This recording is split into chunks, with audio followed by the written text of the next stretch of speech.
Hello everyone, this side से वर्दीप सिंह और आज की वीडियो में हम बात करेंगे GST on renting of a property के बारे में। क्योंकि प्रॉपर्टी के बारे में बात कर रहे हैं, इसको हम दो हिस्सों में डिवाइड करेंगे, एक रेजिडेंशियल प्रॉपर्टी, एक कमर्शियल प्रॉपर्टी। तो सबसे पहले इजी चीज पिक करते हैं, renting of a commercial property. अब मैं कमर्शियल प्रॉपर्टी रेंट आउट कर रहा हूं, तो ये पहले से ही क्लैरिफाइड है, this will be charge as GST और ये सप्लाई ऑफ सर्विस माना जाएगा। एंड फॉरवर्ड चार्ज में जो ओनर ऑफ द प्रॉपर्टी है, जिसकी कमर्शियल प्रॉपर्टी है, वो जीएसटी जमा करवाएगा। इसका मैं रीजन बता देता हूं। शुरू से रेंटिंग ऑफ अ प्रॉपर्टी पे जीएसटी लगता आया था, मगर एक एग्जेम्पशन एंट्री थी। अगर आप उस एग्जेम्पशन एंट्री में फॉल करते थे तो जीएसटी नहीं लगता था। एग्जेम्पशन एंट्री थी services by way of renting of a residential property for use as residence. मतलब कोई भी रेजिडेंशियल प्रॉपर्टी किराए पे दी है घर रहने के लिए, फॉर यूज एज रेजिडेंस के लिए, तो उस पे जीएसटी नहीं लगेगा।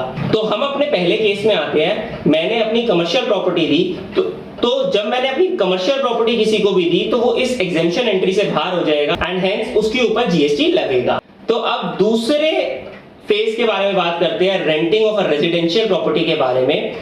Renting of a residential property का हम पहला केस लेते हैं, पहला सिनेरियो लेते हैं कि ओनर ऑफ द प्रॉपर्टी एक रजिस्टर्ड पर्सन है और जिसने उसको जो किराएदार है उस प्रॉपर्टी का, जिसने उसको रेंट पे दिया है ओनर ने, वो रजिस्टर्ड पर्सन नहीं है। तो जब जो किराएदार रजिस्टर्ड पर्सन नहीं है, तब इस केस में आरसीएम की लायबिलिटी कभी भी ट्रिगर नहीं करेगी। इस केस में फॉरवर्ड चार्ज में देखा जाएगा कि जीएसटी लगता है या नहीं लगता। मतलब अगर तो वो प्रॉपर्टी यूज एज रेजिडेंस हो रही है तो जीएसटी नहीं लगेगा, it will be treated as an exempt supply. बेशक मेरी कलेक्शन 50 लाख रुपए है, 1 करोड़ रुपए है, मगर क्योंकि मैं ओनर ऑफ द प्रॉपर्टी हूं और मैं जो रेजिडेंशियल प्रॉपर्टी दे रहा हूं वो यूज एज रेजिडेंस दे रहा हूं और सामने वाला रजिस्टर्ड नहीं है, तो by virtue of the exemption notification it will be treated as an exempt supply. अब दूसरे केस के बारे में बात करते हैं। ओनर ऑफ द प्रॉपर्टी यानी कि मैं रजिस्टर्ड नहीं हूं, मगर सामने वाला रजिस्टर्ड है। तो इसका एक एग्जांपल लेते हैं। मैं ओनर ऑफ द प्रॉपर्टी, मैंने अपनी प्रॉपर्टी एक आर्किटेक्ट को दी। उस आर्किटेक्ट के पास जीएसटी नंबर है, वो जीएसटी में रजिस्टर्ड है, उसने अपना ऑफिस बना रखा है मेरी रेजिडेंशियल प्रॉपर्टी में। तो इस केस में आरसीएम लगेगा and RCM will be paid by the architect. मान लो मैं आर्किटेक्ट से 20,000 पर मंथ रेंट चार्ज करता हूं, तो उस आर्किटेक्ट को 20,000 का 18% मतलब 3600 रुपए आरसीएम में जीएसटी लायबिलिटी जमा करानी पड़ेगी। थर्ड सिनेरियो ये है कि ना मैं रजिस्टर्ड हूं ओनर ऑफ द प्रॉपर्टी और ना वो किराएदार रजिस्टर्ड है जीएसटी में ओनर ऑफ द प्रॉपर्टी। मतलब दोनों रजिस्टर्ड नहीं है, दोनों अनरजिस्टर्ड पार्टीज है। तो इस केस में जीएसटी का तो कोई मतलब ही नहीं। फोर्थ सिनेरियो में आते हैं। मैं ओनर ऑफ द प्रॉपर्टी, मैं एक रजिस्टर्ड पर्सन हूं जीएसटी में, मैंने जिसको किराए पे दिया घर अपना, वो भी रजिस्टर्ड है जीएसटी में। तो इस केस में जीएसटी जमा करवाने की liability in my humble opinion जो किराएदार है उसकी होएगी, उसकी नहीं होएगी जो ओनर ऑफ द प्रॉपर्टी है। मतलब किराएदार को आरसीएम में जीएसटी जमा करवाने की लायबिलिटी है।